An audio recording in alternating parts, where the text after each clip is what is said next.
We're discussing the creation of man, and we only know the makeup of a human being only because the Creator himself shared with us exactly what his makeup is, that he's a composite of physical and spiritual. As the Torah tells us at the time of creation, he formed man out of earth, which is the body, and he blew into his nostrils a soul of life, which is the spiritual component. I had mentioned maybe 2 years ago that many years ago there was a certain person who had come to Yad Avram. He was a young man in his upper 20s, and he graduated Harvard. And he says to me, and he was about tshuva, and he says, whenever he thinks about this question, he can't sleep at night. So he tries to suppress it. The question he has, is he an intellectual animal? And he's no different animal, he just has a higher level of intelligence. Or he's a spiritual being, meaning he's a physical body, but infused with a soul, which is eternal. If he's a composite of physical and spiritual, he understands that he has value, that special value in existence. And the human being is the center of the universe. But if he's no more than the animal, except he has an advanced intellectual capacity, then his life doesn't have that same meaning and that same value. And he's troubled by this. So how does he know whether he has a soul or he doesn't have a soul? Is he an intellectual animal, or is he a spiritual being who happens his context is within a physical setting? That's the question he asked me. So what I answered him was that at Sinai, when we were taken as a Jewish people, God gave us the Torah, the written and oral law. How do we know that the historical recording of creation is accurate to the nth degree? There's no revisionism regarding those facts. That historical recording is exactly as it happened. And the words that were chosen were God's words. How do we know this? We only know it because it was given to Moshe at Sinai. And Moshe was only a scribe recording God's words. So when the Torah begins, in the beginning, God created heaven and earth. Those words, that's the first word that starts with a base, which alludes to one concept. And the rest of the word, which alludes to the objective of creation, the Torah and the Jewish people, that's God's word. And every word that follows, and every letter that follows, every vowel that follows, and every comma, every end of a sentence that's in place, that's exactly as God punctuated the Torah itself. Because Moshe, being openly chosen as God's spokesman in the presence of every Jew who existed at that time, was openly chosen as God's spokesman because God openly spoke to him in the presence of every Jew that stood at Sinai. Therefore, every word or any concept that Moshe communicated to us in the name of God is the word of God. God revealed to us at Sinai every aspect, every nuance, every value of existence versus spirituality. That the human being has a soul. As it is exactly described at time of creation. He formed man on the sixth day, and he blew into his nostrils a soul of life. And the difference between the Jewish soul and the non-Jewish soul, the different dimension of soul, the degree of obligation, whether it's 365 negative commandments and 248 positive commandments, which are necessary to maintain the Jewish soul, or you have the 7 Noahide laws, which are only necessary for the non-Jewish soul to maintain it. It has a whole different function, a different value. There's a relationship. So that we know, as we know that the authenticity of Torah, the divinity of Torah, was all established at Sinai by God choosing Moshe to be a spokesman, openly communicating with him in the presence of every Jew, identically, the fact that a human being is infused with the soul, that he's a spiritual being who happens to be in a physical context and not an intellectual animal, that all was revealed to us at Sinai. And the 5 Chumoshim, the 5 books of Moses, from the first word to the last word, every word, that's God dictating to Moshe as a scribe, recording God's words. That's where it all began. Now, why was it necessary for God to create man with a soul? God could have created man, be no less intellectual, no less creative, no less effective, even as an intellectual being. What do we need? That spiritual component, which is referred to as neshama. The word neshama comes from no shame. In Hebrew, to breathe is to be no shame. Because it says, Vayipach ba'apo nishmas chayim. He blew into his nostril a soul of life.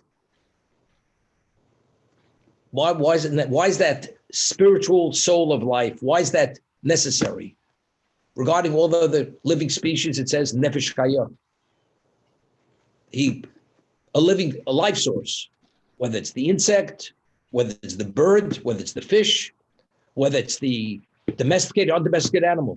They have a life source. They have no soul. But yet, when the Torah tells us, Vayitzer, if you read the Torah accurately, there's a double yud. We have an existence in this world, and we have an existence in the world to come. It was a double formation for the physical existence, but the spiritual existence, which is our eternity. They were both necessary. But why is it necessary? Because again, let's talk about the objective. What is the objective? Why did God create the world?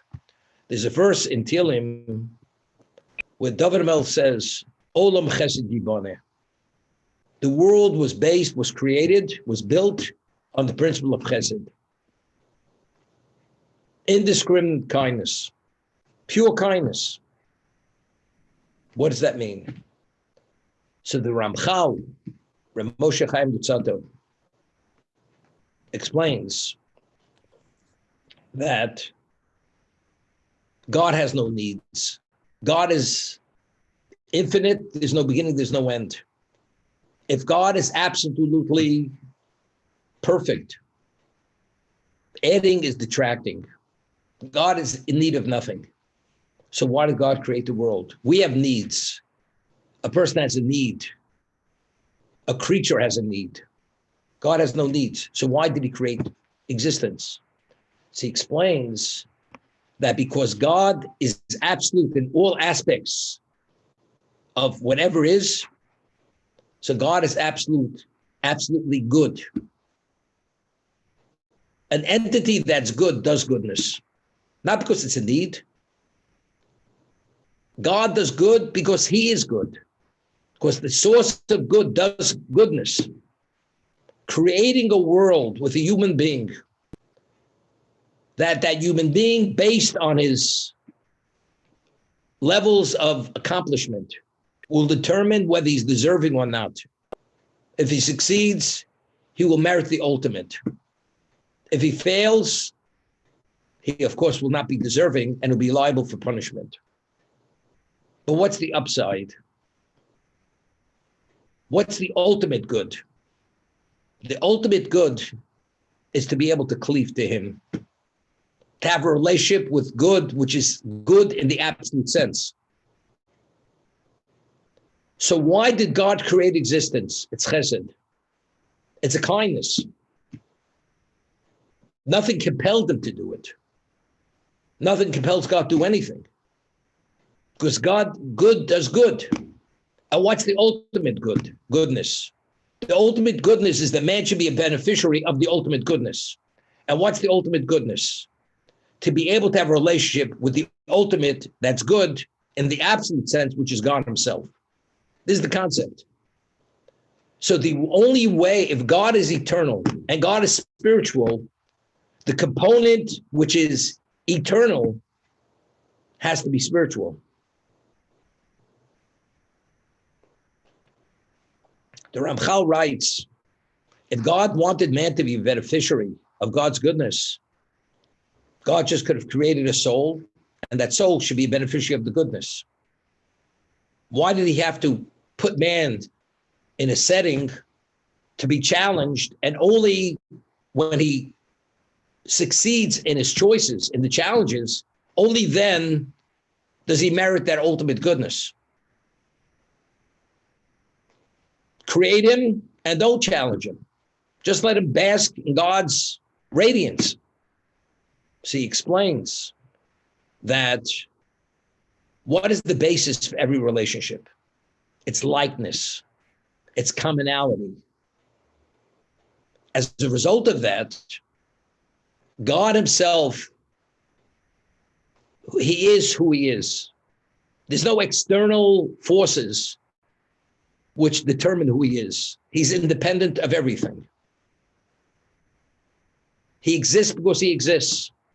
The human being, to establish that persona, has to be in a position where the reason why he deserves what he receives is because due to his own accomplishment. It's not something externally given to him, but something that he earns. Just as God is complete and perfect due to himself, man has to achieve that level of perfection due to his own initiative. And only then, when he achieves it in that context, does that establish the greatest level of commonality, which allows for the compatibility with God to be able to cleave to God in that most advanced level, to be the greatest beneficiary.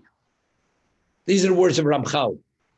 Of course, if God wouldn't give you the ability, you couldn't do it. But he created a setting to create it as close as it can be to what he is, that when we achieve that, the compatibility and commonality is to the greatest level to be the ultimate beneficiaries of that relationship. We find there's a positive commandment. We must emulate the way of God. The ways, the characteristics of God. God is compassionate, we must be compassionate. God is gracious, we must be gracious. God clothes the naked as he clothed Adam and Eve. In the Garden of Eden, we must clothe the people who have to be clothed. As God buried Moshe, we have to participate in the burial of the dead. These are all acts. But what's all this? Because he did, we do. The answer is we must assume his characteristics, because the more we reflect his likeness, that is a greater basis for that compatibility, because that creates that commonality between us. That's the idea. There's a famous word from the Zohar, Yisro v'Oraisa v'Kuchabrichu Chatu.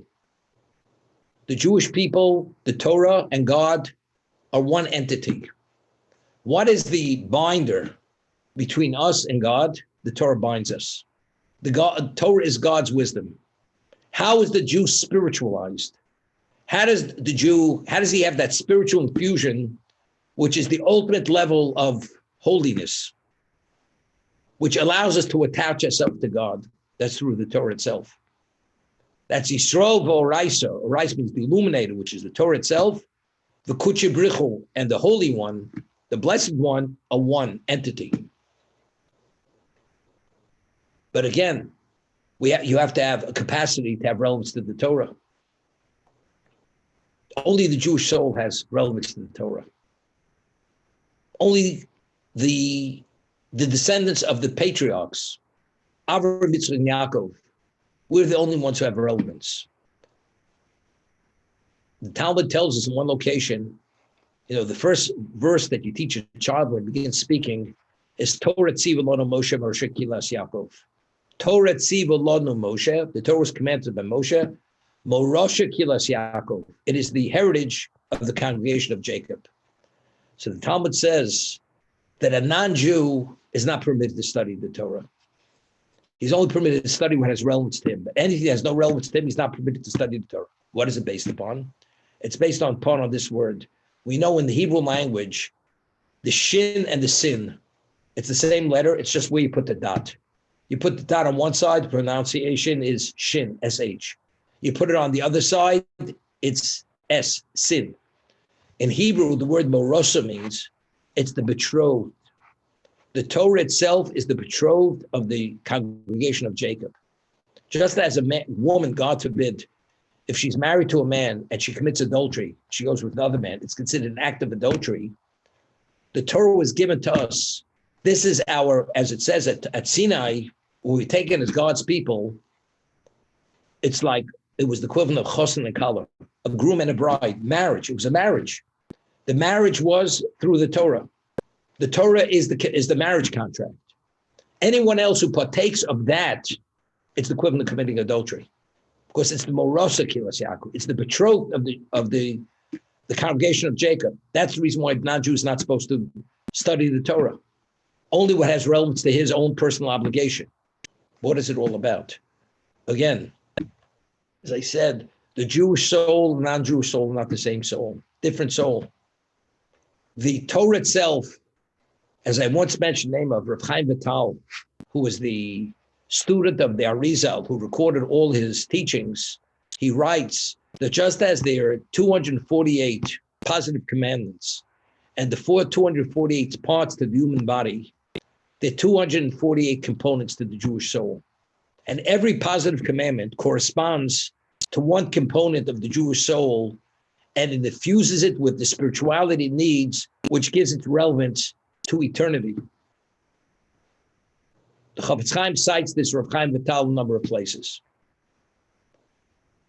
So therefore, when we speak of Torah being compatible, corresponding, reflecting the essence of the Jew, 248, that's exactly, the non-Jewish soul has no relevance to this.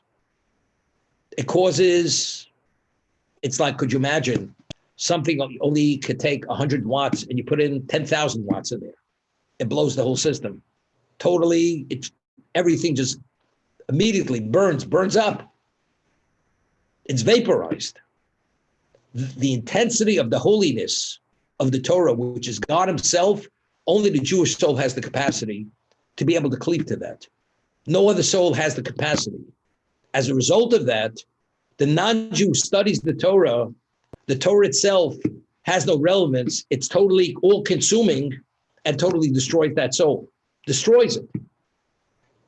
Therefore, it's why? Because again, just as when a woman is married to one man, and it's a bonding of souls, God forbid if she should go and with another man who's not her husband, it's a total devastation of her spirituality. That's what it is. That's adultery. The same idea. The Torah is only compatible with the Jewish soul, and the Torah itself is the link to God. The Ramchal writes that when a prophet prophesies, he does not prophesy through his human faculties. He prophesies through his soul. The soul being spiritual, it has an relatively infinite capacity. So let's say the human mind has limitation. Based on your intelligent quotient, that determines what your capacity is. But regardless what it is, it's finite. The soul is not finite because it's spiritual. When God communicates with the soul, not through the brain, it's with the soul, what he's able to communicate in a nanosecond could be the amount of information that would take 100 years to study, because it's limitless. You're not limited to time. It's outside the context of time. But he writes over there, when God connects to the soul, in reality, the person should die. Because the intensity of that relationship should short circuit the body totally. Because the body has a limited capacity, it can't deal with that level of holiness attaching to the human being. So how does the person survive? Why does the prophet, after he finishes the communication with God, he comes back, he awakens, and he comes back to himself? So the Ramchal writes, Rabbi Luzzatto writes, that when God communicates with the prophet, God puts him on life support. God wills that despite the intensity, overwhelming holiness, which is beyond the capacity of the body, God wills that the person should live. There has to be a specific willing he should live. Otherwise, the person couldn't survive that experience. That's what prophecy is. The Talmud tells us that a non-Jew who converts to Judaism cannot be a prophet. Cannot be a prophet. The person who's a prophet has to be an original Jew. If he's a convert, cannot be a prophet. There was only one exception where a convert became a prophet. Who was that exception? Obadiah Hanavi. Obadiah the Navi. Why? He was a prophet. He was an Edomite. He was an Edomite who converted to become a Jew. Because he was a courtier in the court of Achov, who was an evil king, and he issued a decree that all prophets have to be killed. All prophets of God have to be killed. Because he believed in the deity called Baal, and his prophets were the prophets of Baal. And he issued a decree, all prophets have to be killed. Obadiah Hanavi, the prophet, he was planted in that court of Achov. He didn't know he was a prophet. And what he did was, he took 100 prophets, and he took 50 prophets, hid them in one cave, another 50 prophets put him in another cave, and due to his literally selfless sacrifice, because if it would have been found out, he would have been killed. And he sustained them. 100 prophets. So the only reason why prophecy continued within the Jewish people was because due to the sacrifice of Obadiah Hanavi. Because he did such a exceptional, self-sacrificing deed, God said, although you're a prophet, although you're a convert, and your soul was not an original soul of a Jew, which only attached itself to the Jewish people, you will be a prophet. Because again, even the convert, the soul itself is only, as the Ramchal explains, it's like grafted onto the Jewish people. It's not an original soul. Originally, the soul was a Gentile soul. It's only, he explains, the reason how the transformation takes place, because the non-Jewish soul, it's like grafting a branch onto a tree, and if the graft is done right, eventually the branch becomes the ecology of the tree. Identically, if you follow the prescription which God prescribes how a person should convert to be a Jew, it's the same idea. That person's soul is being grafted onto the Jewish people, and therefore the spirituality which flows in through the Jewish soul enters into that soul also. But the soul itself is a grafted soul. So therefore that soul cannot have relevance to that direct connection to God. Obadiah, because he did this exceptional act of sacrifice to save prophecy, God says you will be the exception.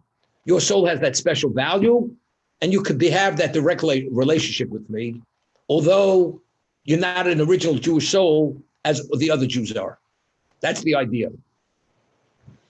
So why was man endowed with this spiritual component known as neshama, the soul? Because the objective of creation was man should have a relationship with God. That's olam chesed yibaneh, and man should be eternal. As God is eternal forever, the soul is supposed to be eternal. Therefore, being the objective is not to be an intellectual animal, to be the Picasso and the Rembrandt and and whatever else it may be, and to be Aristotle. That's not what it's about. That's not what creation's about. This is only the medium through which we advance and develop our spirituality through all the challenges that are presented to every one of us at every moment of our existence. That's the purpose of this existence. Now you read Koheles, which was authored by Shlomo Melech. I mean, it's literally, it's depressing. He says, there's nothing new under the sun. The wise man dies, the fool dies. The animal dies, the most exceptional human being dies. You know what the answer is? It's all the same. Once you're gone, it's like you never existed. What was is, what is will be. There's nothing new under the sun. You know something? Was in those earthly terms, what are we doing? We're spinning our wheels. Where are we going? You know, the wheels could be going 1,000 revolutions a second, but you know something, you're on the same spot. There's no traction. You're not going anywhere. So what's it all about? So King Solomon says there's nothing new under the sun. Within the physical world, it's all the same. Whether it's 3,000 years ago, 3,000 years beyond, it's all the same. But if you utilize the challenges to achieve what they're meant to achieve, which is above the sun is outside the realm of physical existence, there's plenty new. Because every choice we make, and if you make that right choice, it contributes to the perfection of the soul, which allows the person to fulfill its purpose and to be part of that eternal existence, to have the relationship with God. That's what it's all about.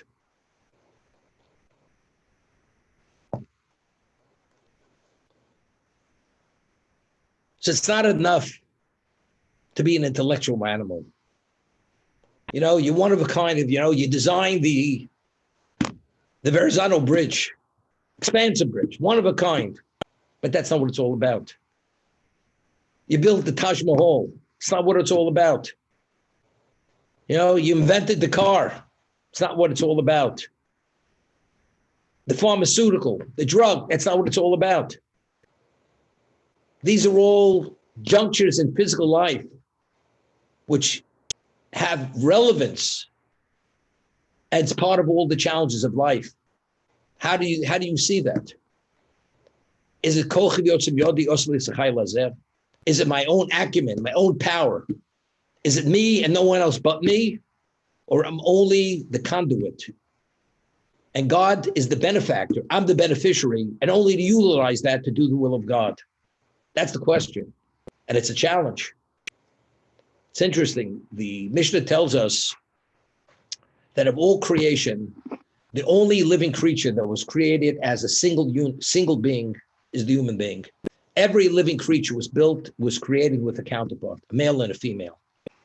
Adam was created initially only as a male, and then afterwards, it says God took an appendage from him and created the wife. But initially, he was only one person. Why? Because when Adam was created initially, Adam saw from one end of the world to the other. There's nothing he didn't understand. And he takes a look at this creation, terrestrial, celestial, the universe, and he understands it all. And he's like amazed. And he says, Bishvili nivra olam. All this was created for me. What does that mean? All this was created for me. If God has to create a world which borders on the infinite for one person, what does that say in terms of the objective that one individual's needs, spiritual needs? You need a terrestrial and a celestial world, and you need spiritual worlds. You need all this to accommodate the soul. Anything less than that is not. It gives you like an overwhelming understanding of what the objective of your value is. That's Bishvili Nivra Olam. But that's one side of the coin. The other side of the coin is, if you see it wrong, Bishvili Nivra Olam. The world's my world. We had a story, two brothers, the first two brothers that walked the face of this earth, Cain and Abel. Could you imagine? The world was not big enough for both of them. Cain kills Abel. You have a whole world. It's not big enough for both of us. Cain wanted it all, and he kills his brother. You understand such a thing? Why? The world was created for me. But he processed it wrong. That's not what it means. That's if you're the earthy person and you're the Cain. The world is all mine. It's for me to take, and I take as much as I can. God says, you're reading the script wrong. That's not what it means. The world was created for me, meaning every nuance, every aspect of existence is necessary for the development, advancement of my spirituality. That's the meaning. It gives you an understanding of the overwhelming task that every human being has from the moment he's born into this existence until he checks out of this existence. That is the meaning, B'Shvili Nivra Olam. The world was created for me. Not it was created for me to indulge and to be the hedonist and to take it all in, as Cain understood. Therefore, for him, the world was not big enough. And he took his brothers, he murdered his brother. Yaakov and Esav. Yaakov sends a very valuable gift to his brother to diffuse the anger and the tension between the two of them. And he looks at this gift, herds, flocks, everything else. And Esav says, what is this about? He says, it's for a gift for my master. What does Esav say to Yaakov? Yeshli Rov. I have so much. I almost have it all. Yaakov says, I have it all. Yaakov has it all. Esav almost had it all. When you almost have it all, you never have it all. But if you have it all, as much as God gives, he gives it because it has value versus your actually spiritual needs. And if you don't have it, that means it's totally superfluous. We read in Pirkei Avos, Mar ben Nechosim, Mar ben Dago. The more you have, the more headache you have. It's a distraction. But if you have what you need and you understand its value, then of course you want that because only through that, that's the medium to advance yourself. But if it's just baggage, extra baggage, it's like you have product which actually becomes obsolete. You have it stored in a warehouse. You're paying warehouse fees for what? What's its value? Weighted down with all this extra, what we call stuff. But if it's something which is integral to your existence and to the advancement of your existence, that's not superfluous. This is not excess. This is necessity. And that's what it's all about. B'Shvili Nivra Olam. The world is created for me. Do you see it that? And therefore that only tells me the extent of my responsibility? Or does it say it's all mine and therefore you can't stop taking and you'll never have enough? And that's what Chazal tell us. Ein odam meis v'chatzi tavos biyodov. When a person dies, he hasn't even fulfilled 50% of his aspirations. Not even 50%. Everybody dreams. The person who's the spiritual person doesn't apply to that person. His objective is, I do my best and I do whatever I have to do. He doesn't want to swallow up the whole world. The one who wants to swallow up the whole world, not even 50% of his aspirations are fulfilled. And he leaves this world a disappointed person because he wasn't able to satisfy all that he wanted because the ego is unlimited.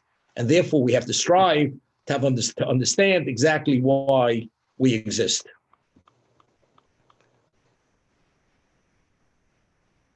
Major, huge pain.